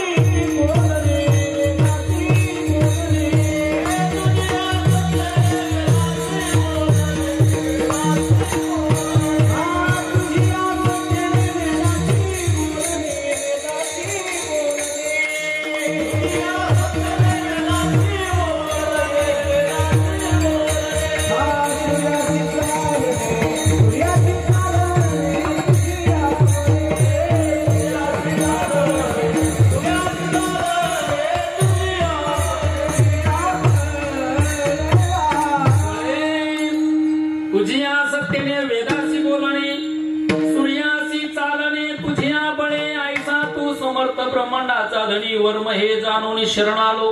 तुकाराम महाराज म्हणतात सूर्य यदादित्य गतम तेजो जगत भास येते खिलम यस चंद्रमसे जागृत तेजो विद्यमामकम. म्हणजे सगळे देवादिक जे जे क्रिया करतात ना भगवान म्हणतात माझ्या सत्तेने. म्हणून प्रत्येक तुमचं आमचं चालणं बोलणं खाणं पिणं सगळं त्याच्याशिवाय होऊ शकत नाही. ज्या दिवशी तो देव आपल्याची सत्ता काढून घेतो त्या दिवशी आपण चौघाच्या खांद्यावर असतो. किल्लारी गावाची एका दिवशी सत्ता काढली होती काही मिनिट, तर लाखो जीव त्या ठिकाणी गेले होते का? भगवान परमात्म्याची सत्ता आहे. तुकाराम महाराज म्हणतात आपुली या सत्ता एकाएकी एकूण एक प्राणी मात्रावर त्याची सत्ता आहे. असं ज्या वेळेला तुकाराम महाराजांनी सांगितलं त्यावेळेला काही लोक उठले, महाराज तुम्ही म्हणतात सगळ्या जीवावर त्याची सत्ता आहे, पण महाराज हे विश्व केवढं, विश्वात जीव किती, आणि एवढ्या जीवावर सत्ता राबण्याकरता त्याच्याकडे जे ज्ञानाची गरज आहे, जे चातुर्य पाहिजे, जी बुद्धिमत्ता पाहिजे, ती तुमच्या देवाकडे आहे का? मग ती सत्ता राबवण्याकरता आपल्या चातुर्याने विश्व हे सगळं चालवण्याकरता आपल्या सत्तेने तो किती चतुर आहे. दुसरं चरण देव चतुरा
संपत आलेला आहे. एकदा अत्यंत प्रेमाने मध्यंतरी विठू रुक्मिणी भजन घेऊ आणि पुढे राहिलेल्या काही मिनिटांमध्ये 2 चरणाचा अर्थ सांगू. कारण विठोबा रुक्मिणी भजन जर लवकर झालं नाही तर बऱ्याचशा लोकांचा दूर दडपतो. ते म्हणतात बापरे 11:15 वाजले अजून विठू रुक्मिणी सुद्धा नाही. आणि एकदा विठू रुक्मिणी झालं बऱ्याच जणांना धीर होती ती माझं आटोपलं बरं का आता. त्यामुळे थोडं धीर येण्याकरता एकदा सगळ्यांनी प्रेमाने भजन करा. पुरुष मंडळी सगळे वर हात करायचं अगदी प्रेमाने. वा वा. मागचे बसलेले पण सरळ करायचे, सरळ बरं का, निलगिरीच्या झाडासारखी. आणि लगेच सूर्यफूल होऊ देऊ नका असे पण. वा वा वा. अत्यंत सुंदर. बघा सगळ्यांनी प्रेमाने भजन करा. विठोबा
सगळ्यांनी खाली हात घ्या. ते काय सांगायचंच काम पडलं नाही. काय काय माणसाचं माझं लक्ष होतं पाठीमागे बरं का. विठोग्राफी म्हणताना काय काय माणसाने असं कौशल्य केलं. असं पहिले 2 टाळीला विठोग्राफी म्हणले बरं का. 3ऱ्या टाळीला विठोबा इकडं रखमा इकडं. चला विनोदाचा भाग सोडा. तुम्ही प्रेमाने भजन केले. थांबता का. जगद्गुरु तुकाराम महाराज वर्णन करता. देव चतुर जाणोनी अंतर वर्ततसे. भगवान परमात्मा अत्यंत चतुर आहे महाराज. चतुराचं वर्णन करत असताना जीवामध्ये जीव सुद्धा खूप चतुर आहे. तुम्ही आम्ही सुद्धा. आपल्यामध्ये काही तुम्ही चतुर माणसं आहेत का. आपण एखाद्या बाजारामध्ये जत्रेमध्ये गेलो, किती जपून ठेवलेले पैसे असतात पण कधी मारतात आपल्याला कळत नाही. हे चतुरपणाचं लक्षण आहे. सगळ्याला जमतं कधी नाही ना. आपण जर ते करायला गेलो की हागे मार खावं लागेल आपल्याला. अवघड आहे. चतुरपणाचं काम आहे ना. आपल्यामध्ये चतुर आहे पण आपल्यामध्ये कमी अधिकपणा चातुर्यात. देवाच्या बाबतीत जर विचार करत असताना देवासारखा देव चतुर आहे. देवा इतकाच देव चतुर आहे. त्याच्यापेक्षा दुसरा कोणी चतुर नाही. चतुरा तू शिरो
चतुर नाही. नाटाच्या अभंगामध्ये राजा म्हटलेले चतुर्धरे चतुरा राहो म्हणजे राजा शिरोमणी. तेव्हा इतका चतुर जगात कुणी नाही. तुमच्या आमच्यामध्ये कमी अधिकपणा आहे. कसा कमी अधिकपणा आहे. 2 मिनिटात उदाहरण सांगतो. म्हणजे माझ्यापेक्षा तुम्ही चतुर, तुमच्यापेक्षा हे चतुर, याच्यापेक्षा असं कमी अधिक पण आपल्या चातुर्यामध्ये आहे. थोडं लक्ष देऊन आहे का. आपल्या भारतातील काही कॅबिनेट दर्जाचे मंत्री अमेरिकेसारख्या संपूर्ण देशामध्ये दौऱ्यावरती गेले. आता तिथे गेल्यानंतर त्या लोकांनी कॅबिनेट मंत्री आले म्हणून त्यांचं स्वागत त्याच पद्धतीने व्हावं म्हणून गेल्याबरोबर त्यांना गरम पाणी पाय धुवायला दिले, टावेल दिले, साबण दिला आणि गुळ पाणी वगैरे देऊन त्यांना रूम मध्ये बसवलं. आणि त्या लोकांनी पटकन दुरून आलेले म्हणून नाश्त्याची व्यवस्था केली. जेवणाकरता काय केलं, गावरान तुपामध्ये पोहे बनवले. पोहे ज्या प्लेट मध्ये खायला गेले त्या प्लेट होत्या चांदीच्या. ज्या चमच्याने खायचे 10-10 तोळ्याचा एक चमचा होता सोन्याचा. गावरान तुपातले पोहे चांदीच्या प्लेट मध्ये सोन्याच्या चमच्याने खायची संधी यांना मिळाली. प्लेटा येऊन थांबल्या डायनिंग टेबलवरती. चला म्हटले नाश्ता करायला. मंत्री पटापटा उठले आणि खुर्च्यावर जाऊन बसले आणि त्या प्लेटकडे सगळ्यांनी पाहिलं. सगळ्यांनी प्लेटाकडे पाहिल्याबरोबर यांचे स्वभाव जागे झाले. म्हणजे सांगायच्या आधी तुम्हाला कळलं कारण हे कोण होते आणि प्रत्येक खात्याचे मंत्री होते. एक जर मला संपतराव 10 तोळ्याच्या चमचे दिसतो राव, एक मारला तरी आपलं बरंचसं काम होणार. तू म्हटलं गप आपल्या देशाचं नाव जाईल. इथं कुठे करत असते ते भारतात चालतं म्हटलं, इकडे नाही चालत, गप राहा, देशाचं नाव जाईल. त्याला त्याने गप केलं. नाश्ता सुरू झाला पण ज्याची चमच्या घ्यायची उर्मी जागी धरती ना ती उर्मी काय थांबाना. त्यांनी विचार केला एक चमचा तर मारायचाच काही हो, पण आता मारायचा कसा. मग तो म्हटला मारायचा चमचा मला आपल्या चातुर्यावर.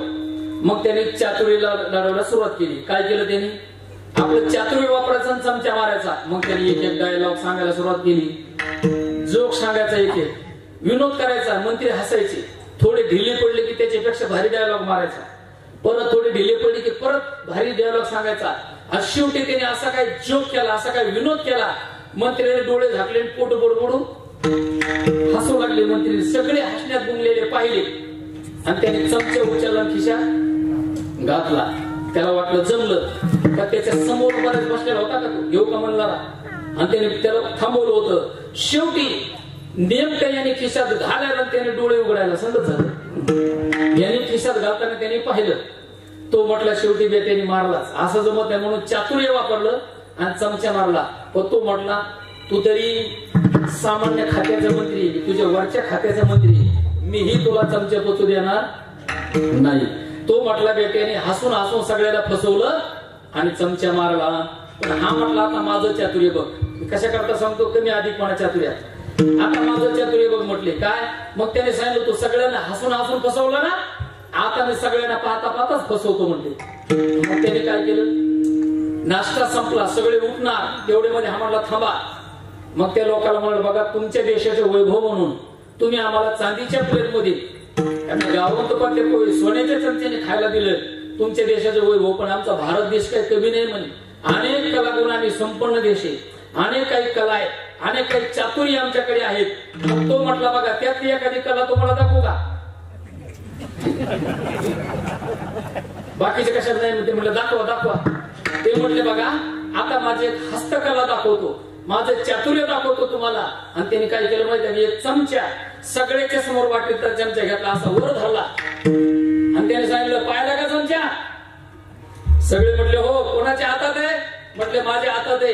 बघा म्हटलं आता माझं चातुर्य, माझी हस्तकला, माझी जादू पहा. म्हटले काय, हा चमचा तुमच्या सगळ्यांच्या देखत मी माझ्या खिशात घालणार, पण तो चमचा संपतरावच्या खिशात निघणार. बाकीचे म्हटले असं कसं शक्य आहे. म्हटलं बघा तुम्ही. आणि त्याने सगळे देखत चमचा खिशात घातला. तपासामध्ये संपतरावला. आता त्याने आधीच घालून ठेवलेला होता. म्हणजे पहिल्याने लोकांना हसून हसून फसवलं, चमचा मारला, पण हात्याच्या पुढचा चतुर निघाला. सगळ्यांना पाहता पाहताच फसवलं, त्याचं वाटोळ केलं आणि आपण चमचा फसवला. म्हणजे आपल्यामध्ये हे चातुर्य. विठाला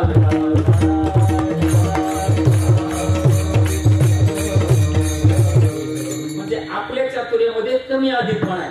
पण देवाचा विचार करत असताना तुकाराम महाराज म्हणतात तो शिरोमणी चतुर. शिरोमणी म्हणजे त्याच्यापेक्षा दुसरा चतुर कुणी नाहीच. राजा, सगळ्या चतुराचा तो राजा आहे. एक सांगतो तुम्हाला, आपल्या सगळ्या भारतामध्ये ग्रंथांमध्ये एका माणसाचं चातुर्याच्या बाबतीत वर्णन केलं, त्याला म्हणतात हिरण्यकश्यपू. त्यांनी आपल्या चातुर्यावर एवढे वर मागितले की मी मरणच नाहीये मला, असे वर मागितले होते. पण महाराज चतुराचा शिरोमणी होता, त्याला काय माहिती, देवाने त्याचे सगळे वर टाळले, की दिवशी त्याचं ऑपरेशन केलं. हा कोणी चतुराचा शिरोमणी. मग तुकाराम महाराज म्हणतात देव चतुर, देव अत्यंत चतुर आहे. आणि महाराज म्हणतात जसा तो चतुर आहे तसं महाराज म्हणतात जसा तो चतुर आहे ना तसं प्रत्येकाचं अंतःकरण जाणतो, त्याच्याबरोबर तो वर्तन करतो. कसं अंतरीची घेतो गोडी, बाह्य जोडी भावाची, किंवा एथमाम प्रपद्यन्ते तंस्त थैव भजाम्यहं, जो जैसा मज कारणे मीही तैसा त्या कारणे.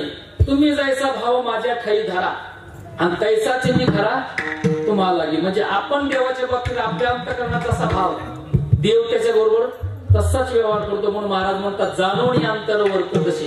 एक उदाहरण सांगतो. एकदा हस्तिनापुरामध्ये कुंती मातेला काही उपवासाचं पारणं सोडायचं होतं आणि स्वयंपाकाला आरंभ झाला. कुंती मातेला सहज कृष्णाची आठवण झाली. कुंती माता म्हणू लागल्या आज पवित्र दिनी पारणं सोडायच्या वेळेला जर कृष्ण परमात्माचा आपल्या पंक्तीला असता तर बरं झालं असतं. आपल्या जेवणाला पारणं सोडायला देव पाहिजे होता. कुंती मातेला इच्छा झाली देवाची येण्याची. आणि कुंती मातेमध्ये धर्मा देवाला आणतोस का रे आज पंक्तीला. धर्मराज म्हटलं आई काय तुझं तरी अखेरीतच बोलणे म्हटले. हस्तिनापूर कुठं, द्वारका कुठं, आणि तू स्वयंपाकाला सुरुवात केली. आता एवढं लोक देवाला आणणं कुठे शक्य, माझ्याचे होणार नाही म्हटले. धर्माने नकार दिला. अर्जुनला विचारलं, अर्जुन म्हणला आई कधी शक्य होणार नाही, द्वारका कुठं राहिली, स्वयंपाक तयार होतो. नकुळ सहदेव सगळ्यांनी नकार दिला. आणि भीमदादाची पाळी. म्हटले भीमा देव आपल्या पंक्तीला जेवायला पाहिजे होता, आणतोस का देवाला.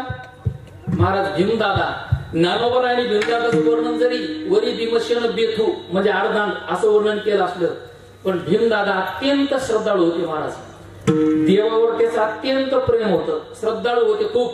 भीमदादा म्हटले आई काही काळजी करू नको, तू संपूर्ण स्वयंपाक कर. स्वयंपाक झाल्यानंतर पात्र वाढा, सगळे जेवायला बसा आणि तूप वाढायचं राहिले की मला उठवायला या तालमीमधून, मी देवाला घेऊन येतो. बाकीची म्हटले हा तू देवाला घेऊन येणार म्हणजे फक्त खायला देणार, कसला देवाला आणतो तू. शेवटी भीमदादा गेले तालमीमध्ये झोपले खुशाल निवांत. स्वयंपाक तयार झाला. स्वयंपाक तयार झाला असताना पात्र वाढले, पदार्थ वाढले. कुंती माता म्हटले नकुळा आता कसला देव येतो. म्हटले जा भीमाला उठवून घेऊन जेवायला. नकुळ गेला. म्हटले दादा आईने जेवणा करता बोलवले चला. भीमदादा तालमीच्या बाहेर आले. ती 1.25 खंडी वजनाची गदा घेऊन. म्हटले स्वयंपाक झाला का. म्हटले सगळी तयारी झाली, फक्त आता सुरुवातच करायची राहिली, चला. भीमदादा म्हटले नकुळा तू पुढे हो, मी आता येतो देवाला घेऊन. म्हटले हा आता आणतो देवाला तू. नकुळ निघून गेला. महाराज भीमदादाने काय केलं, त्या तालमीच्या बाहेर आले. ती 1.25 खंडी वजनाची गदा अशी समोर धरली आणि त्या गदेला सांगितलं गदे आजपर्यंत माझे अनेक कामं तू केली, एक तुला आज काम सांगतो. म्हटले आज एक तर देवाला घेऊन येणे तर मला घेऊन जा. असं म्हणून ती गदा घेतली अशी गरगर वर फेकली. आता भीमदादाचं बळ होतं ते 12 हातीचं बळ होतं. 14,000 हातीचं बळ. वर जशी वेगाने गदा गेली महाराज, खूप वेगाने अशी उंच गेली आणि त्या गदेच्या दिशेने भीमदादाने आपलं डोकं धरलं. जय कृष्ण श्रीकृष्ण, जय कृष्ण श्रीकृष्ण देवाचा धावा करू लागला. आणि ती गदाशी जेवढे वेगाने वर गेली तेवढेच वेगाने खाली येत होती. महाराज गरगर गरगर फिरत येऊन आता भीमाच्या डोक्यात पडणार तेवढे देव आल्याने शिवरची वर गदा धरली. आणि भीमाला म्हटलं भीमदादा असला कुठे अर्धनपणा असतो का रे, हे कुठे बोलण्याची पद्धत असते का. भीमदादा म्हटले हा लॉटिंग काल होता, याच्याशी तो येऊ शकत नव्हता. पण ते म्हटले देवाने सांगितलं समजा मी नसतो चाललं तर आज तुझं काय झालं असतं. तो म्हटला नसतो चालला तरी म्हणू नको, मला गॅरंटी होती तू येऊ गदा धरणार म्हणजे धरणार, मला मरू देणार नाही. आमचं जीवन आम्ही तुझ्या स्वाधीन केलेले, आम्हाला कसं तू आम्हाला मरू देणार नाही आमचा विश्वास आहे. भीमदादा म्हटलं कशाप्रमाणे. एक बाप आपल्या 4-5 वर्षाच्या मुलाला हातामध्ये गेलं, शेतात गेला फिरण्याकरता गेला असताना 10 परस विहीर होती, कोरडी, पाणी नाही काही नाही. आणि त्या बापाने मुलाची जरा गंमत करावी म्हणून त्या मुलाचा पाय धरला असं बरं का, आणि ते विहिरीत सोडलं असं. खाली 10 परस विहीर कोरडी. आणि तो बाप म्हणायचा बाळू सोडू का, बाळू सोडू का. म्हटले बाळू खदा खदा हसायचं खालून. परत हा म्हणायचा सोडू का, सोडू का. म्हटले बाळ्या जोर जोरात हसायचा. आणि मग 4-5 वेळा म्हटलं त्याला बाहेर काढलं. म्हटले बाळ्या 10 परस विहीर होती, कोरडी विहीर होती, मी तुला सोडू का म्हणत होतो आणि तुला भीती वाटली नाही, तो कुशाला हसत होता. भीती वाटली नाही. तो मोठा भीती वाटायचं कारणच काय मला माहिती, मी तुम्हाला एकुलता येते. तुम्ही मला सोडणार नाही का? भ्यायचं कारणच काय? माझा पाय माझ्या बापाच्या हातात आहे, त्यामुळे मला भ्यायचं कारण नाही. भीमदादा म्हटले आमचं जीवन तुझ्या स्वाधीन केलेले, आम्हाला माहिती तू मरू देणार नाही. माझा पूर्ण विश्वास होता म्हणूनच हा प्रयोग केला आणि या प्रयोगाशिवाय तू आमच्या पंथीला येऊ शकत नव्हता. इथे भीमदादाचं अंतःकरण देवाने जाणलं आणि भीमदादाच्या अंतःकरणाप्रमाणे त्या ठिकाणी वर्तन केलं. याला म्हणतात जाणवणे अंतर वर्ततसे. तुम्हालाही जाता जाता टिप्स देऊन जातो, सांगून जातो. हे काय उद्यापासून जर तुम्हाला समजा ज्या वेळेला देवाची आठवण होईल, देव आपल्याला मिळावा, देव भेटावा, त्यावेळेला आपण सुद्धा काय करायचं? शेतामध्ये जायचं, 10-5 किलोचा दगड घ्यायचा बरं का, असा वर फेकायचा, खाली मान धरायची, देव येतो. मला वाटतं पण हा प्रयोग करू नका, कारण आपल्याला नमुन्यावरही जावं लागेल. हे करण्याकरता भीमदादाचं अंतःकरण लागतं, भीमदादा लागतात. इथे तुकाराम महाराज म्हणतात भीमदादाचं अंतःकरण जाणलं आणि जाणवणी अंतर वर्ततसे. त्या ठिकाणी भगवान परमात्मा जसं ज्याचं अंतःकरण पवित्र आहे, निर्मळ आहे, त्याच्याबरोबर देव तसा व्यवहार करतो.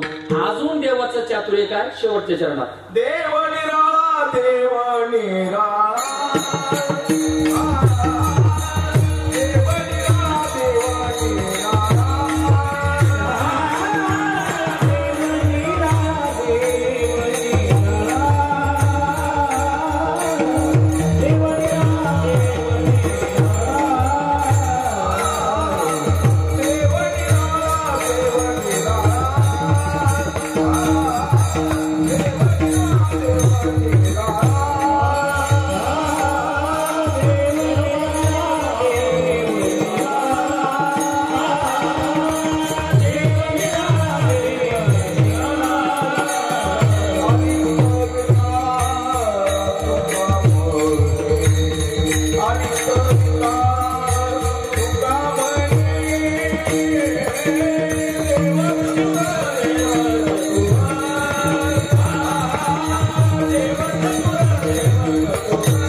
शब्दाचा अर्थ आपण सांगितला होता. एकच निराळा शब्दाचा अर्थ सांगतो मला की सगळ्यामध्ये राहून आले. जसं कमळ पाण्यात राहतं पण पाण्याचा स्पर्श होऊ देत नाही, तसा देव आपल्यामध्ये राहतो. समजा माझ्यामध्ये देव आहे, मी एखाद्याची चोरी केली, मार मला खावा लागेल, देवाला मार खायचा संबंध नाही. म्हणजे आपल्या विकारापासून विटाळापासून तो वेगळा राहतो, अलिप्त राहतो आणि निराळा राहतो. महाराज म्हणतात सगळ्यामध्ये राहतो, सगळ्यापेक्षा वेगळा राहतो म्हणून देव निराळा.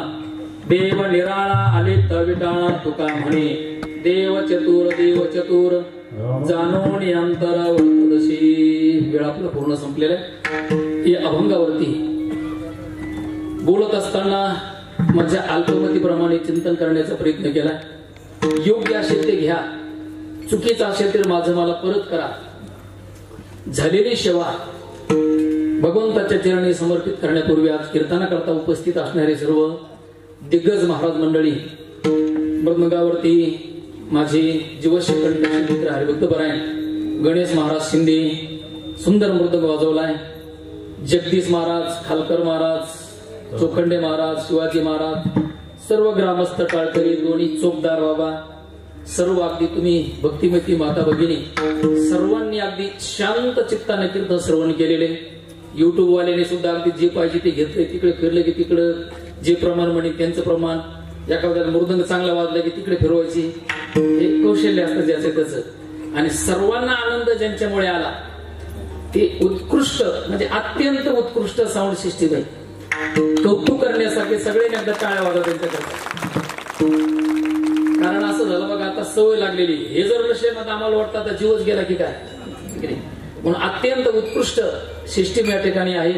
तुम्ही सुद्धा सर्व माता भगिनी शांत चित्ताने कीर्तन ऐकले. वेळ आपला पूर्ण संपलेला आहे. तुम्हाला सर्वांना एकदा शांत चित्ताने कीर्तन ऐकल्याबद्दल सर्वांना पुन्हा सगळं धन्यवाद.